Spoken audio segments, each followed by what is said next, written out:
inside of the Taylor Tilton Hour. I'm your host, Taylor Tilton, and you're watching The Blend where legends live.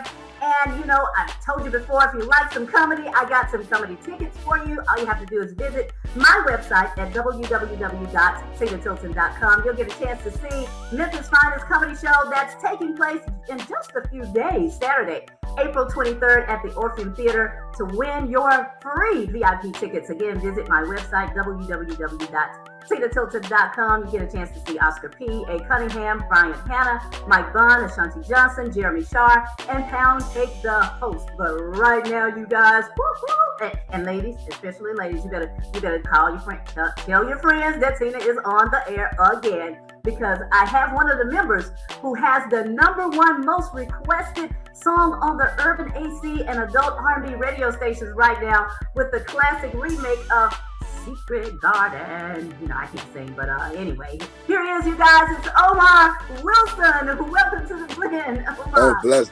Yeah, that introduction was phenomenal. I might have to keep that one. Yeah, definitely.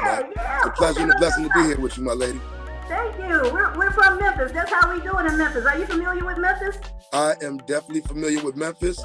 I was blessed to not only taste the cuisine, but, you know, be able to give my skills out there. I work with the Mitchell family. I work with Boo Mitchell on my rendition of James Brown's A Man's World. So shout out to Boo Mitchell, the Mitchell family, World Studios, the whole experience, the High Records band. It was and still is, you know, one of my greatest experience in music, period. Yes, okay. Well, yeah, you are familiar, if you will, with Memphis. So, Boo, barbecue, you can't go wrong. You cannot go wrong. Come on now. You, my friend, are from Norfolk, Connecticut? Norwalk, Connecticut. Norwalk. Okay. Born and raised in Norwalk. I was there till about 16, 17. After that, I started moving around, just doing music. So I've lived in North Carolina, Atlanta, California, just nomading around, trying to figure out where and who I was in this music game. And it's been a wonderful experience.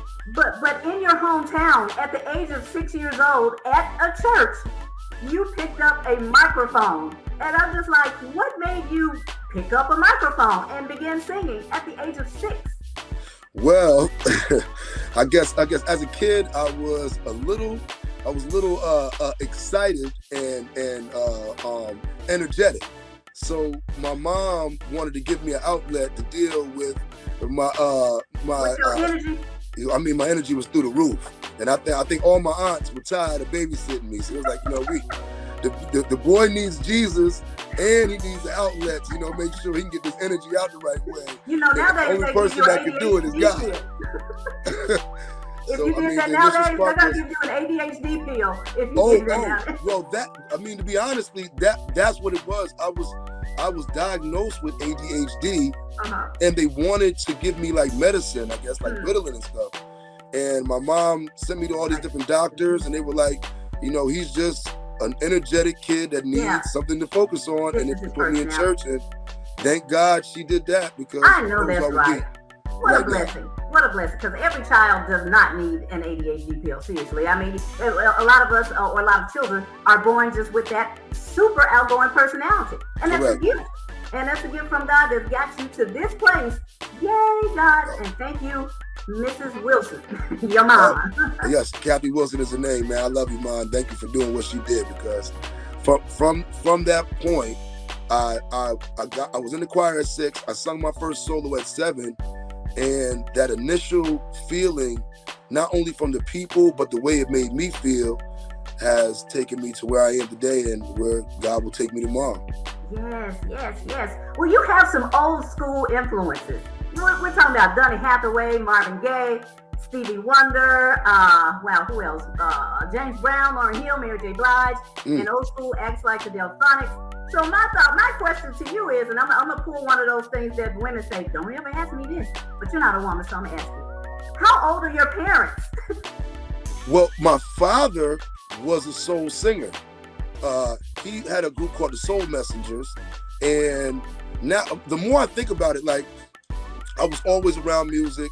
You know, he kept every Motown record or every record that you could think of that involved soul music or R&B back then. Even as you're saying it right now, I'm thinking I'm recalling it.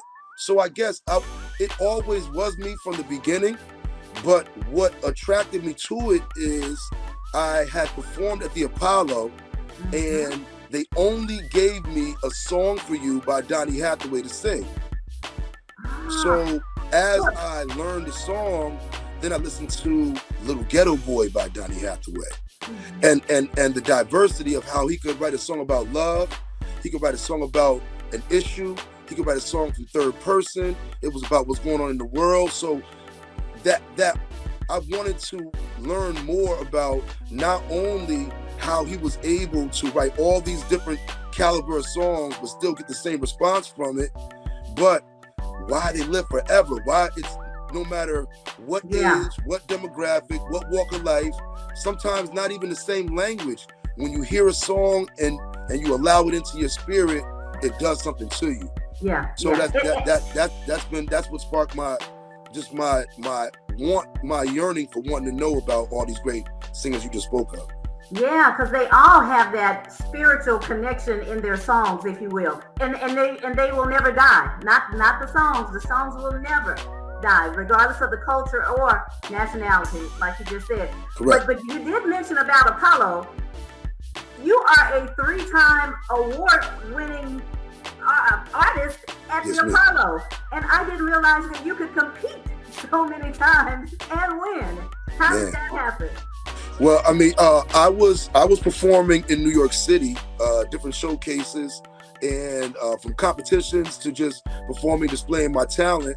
And one of the main promoters of independent showcases at that time, Maria Davis, knew Miss Hurley. Miss Hurley was the lady that was running the Apollo. So I had auditioned for the Apollo prior, and they didn't pick me. And I was performing in Harlem at a spot called it wasn't Sugar Bar, because that was downtown. Sugar Bar was Ashford and Simpson spot. It was called the Shrine, and Maria Davis was hosting, and she got a call, and they needed one slot for someone for the Apollo, and they needed a soul singer, and that's that. But the only song I could sing was that song. So she called me.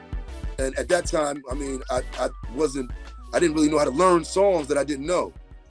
And even that story, like I remember going to I'm sorry, help me understand. They tell you what songs that you are to sing?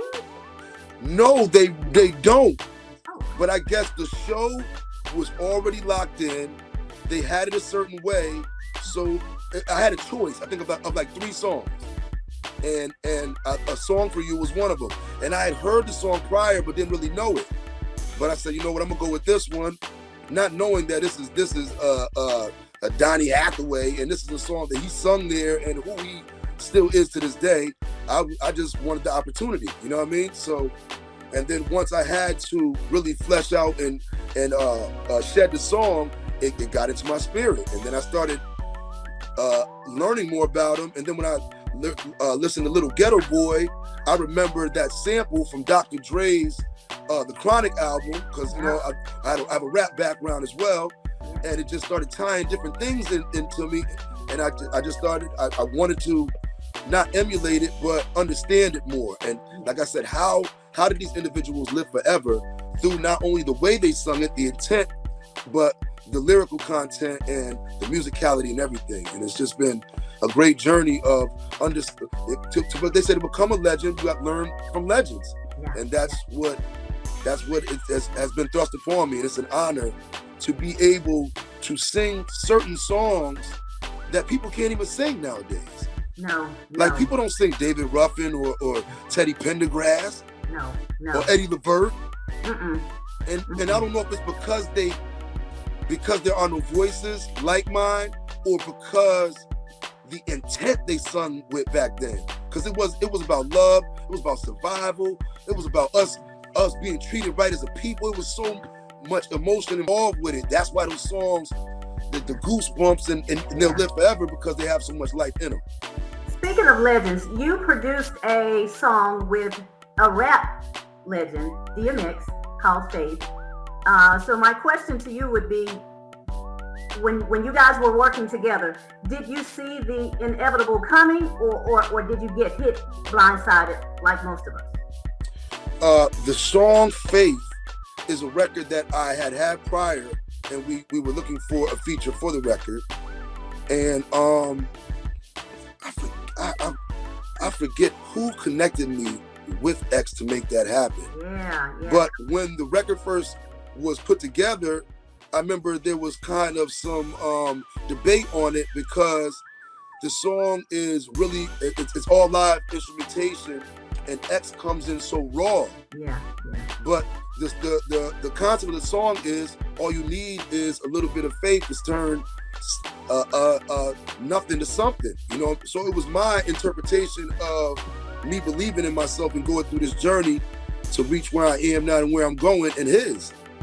But his journey was so it was so raw and unforgiving that short, way too soon. I don't know if we should keep this verse, you know what I mean? But it was an honor just to have someone of that caliber on a song of mine, knowing that I'm probably only one of 5 singers that had him on a record. Yeah. Man, such a blessing. DMX, thank you for that. And God rest his soul. Yeah, I know that's right. The list goes on and on and on and on and on. I'm not going to get into Erykah Badu on and on and on. but some of the people that you've opened up for or performed for, such as Angie Stone, Boyz II Men, the Neville Brothers, Justin Timberlake, Chaka Khan. What do you make of all of that? I mean, as we're talking about, you know, since you're in Memphis, like I was blessed to open for Justin Timberlake at his induction ceremony into the Memphis Hall of Fame at the Cannon Center. And you know what?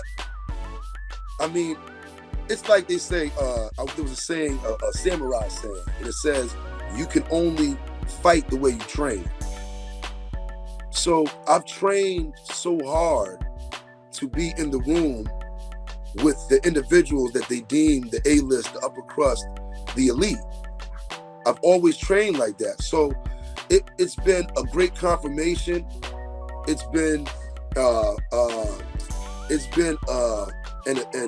divine awakening, an epiphany for me, that through all of the hardship, through all of the people that said I couldn't, through all of the ups and downs of this industry, the love for knowing what God told me and the belief and the love for myself, through it all, it feels so great to know I was right. Yeah. You know what I mean? Because there were so many different things that wanted to push me in the other direction of it's nearly impossible. And maybe it is. But that's what made it even that much more enticing to me, because when every time I met a legend, or every time I met a star on that caliber, or any caliber, A, B, C, no matter what list, because no matter what level you are, it's a struggle to even have a conversation with someone like you. This is a blessing and an honor in itself. Oh, thank you. To finally have. Likewise. I appreciate that. You know, to finally have someone want to listen.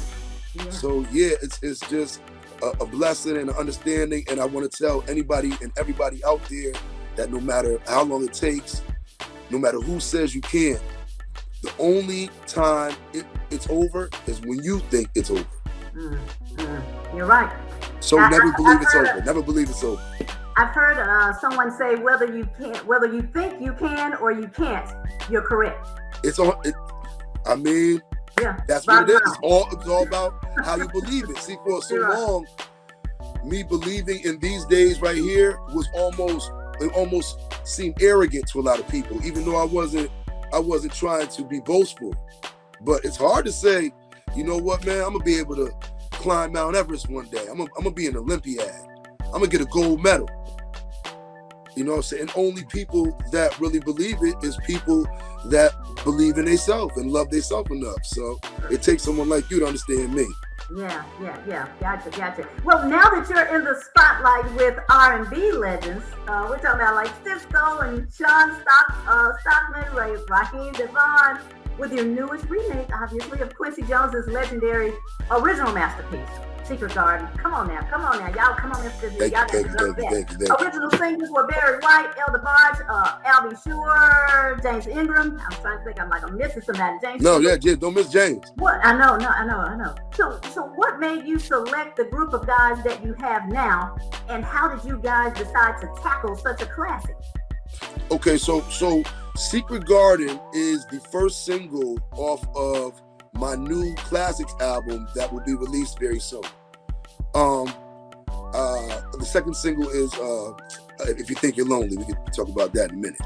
But I had the idea for Secret Garden prior to the pandemic, and initially I was thinking about doing the lower parts myself, and then having just one other person do the parts the higher parts.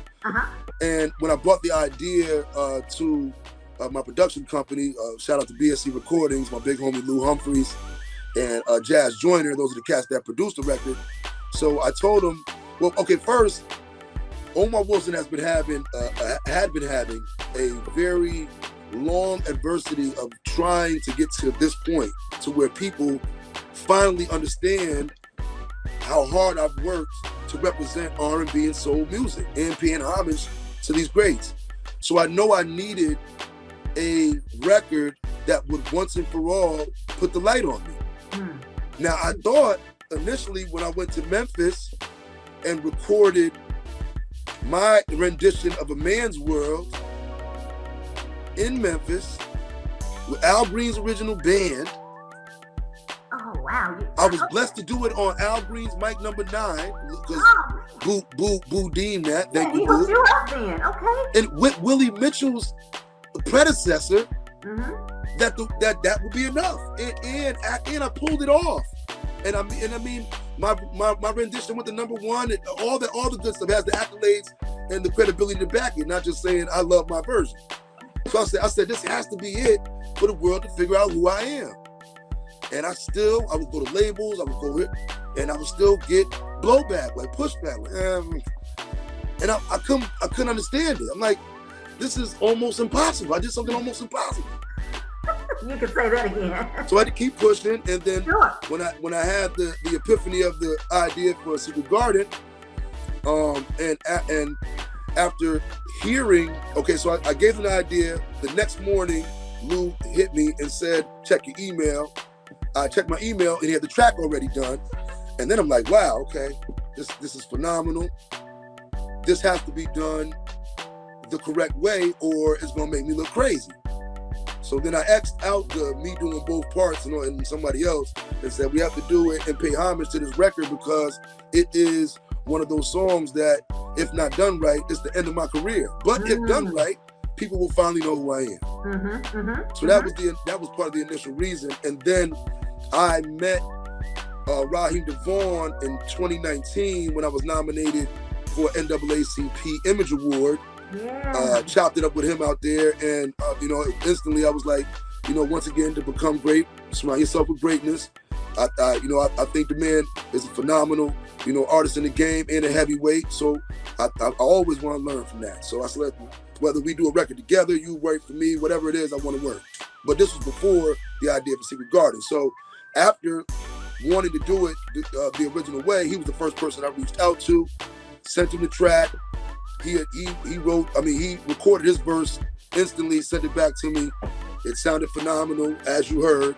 And then I always wanted to do James Ingram part, because that was always near and dear to my heart, and it fit. I figured my your voice does fit his part, yes. So I did James Ingram part, and then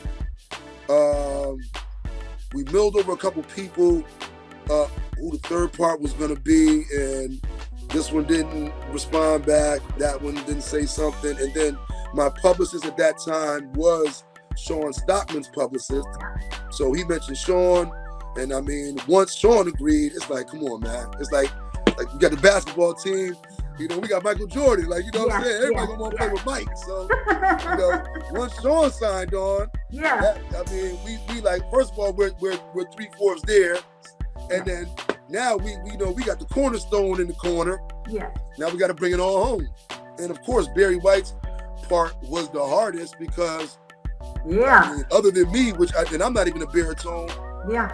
Who's out there that could even can pull this off? So then, I believe my big homie Lou Humphreys knew Cisco's manager and linked that up. And of course, you know, Cisco came through. I believe he had one of the most hardest parts to deal with because he had to make it his own. I mean, we all did, but that was even more difficult, and he killed it. So him bringing it all home, and then the process of just making sure that the record was mixed and balanced out correctly, and that everybody's vocals were equally matched, so everyone felt like, you know, their all was given. I didn't want none of these high-level individuals that I respect highly to feel like I was slighting anybody. So it was like a 2-month process mixing the record to make it what it is today, and I'm glad we took our time because now it will live forever, and God willing, you know, all the people that were a part of the original are happy that we paid homage in the correct way. Of course, and you guys did it all in the midst of a pandemic. Man, amazing. Man, that's the coup de grace. I forgot about that part. Yeah. Okay, so I'm gonna ask you again. Okay, so at first I asked you about your parents, but I was really meaning to ask you about you. How old are you? It depends on who's asking. Me, your host, Peter Tilton. I just wanted to. I'm asking for the female viewers, right? You know, I like to say I'm eternal. You know what I'm saying? You're determined? Eternal. Oh.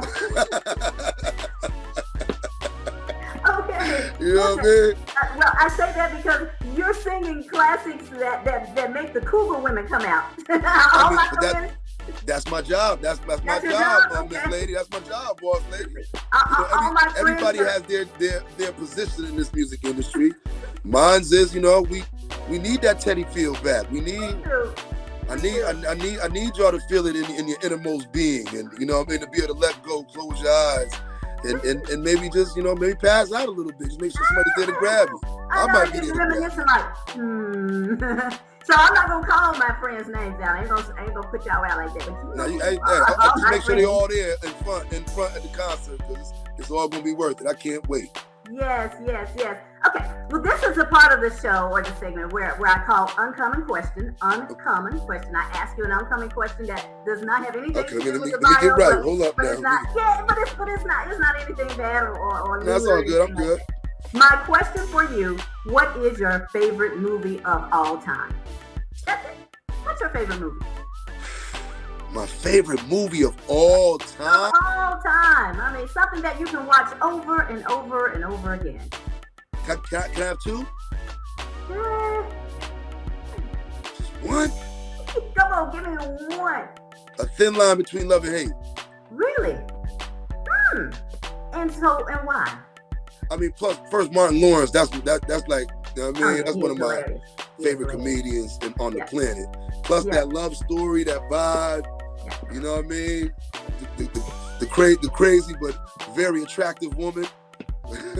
Because as I was thinking of a question to ask you, and I thought about the question, the favorite movie of all time, I thought about myself, and I was like, you know what? Probably it would be Hollywood Shuffle or Airplane. So I get it. Okay, thanks. The Airplane.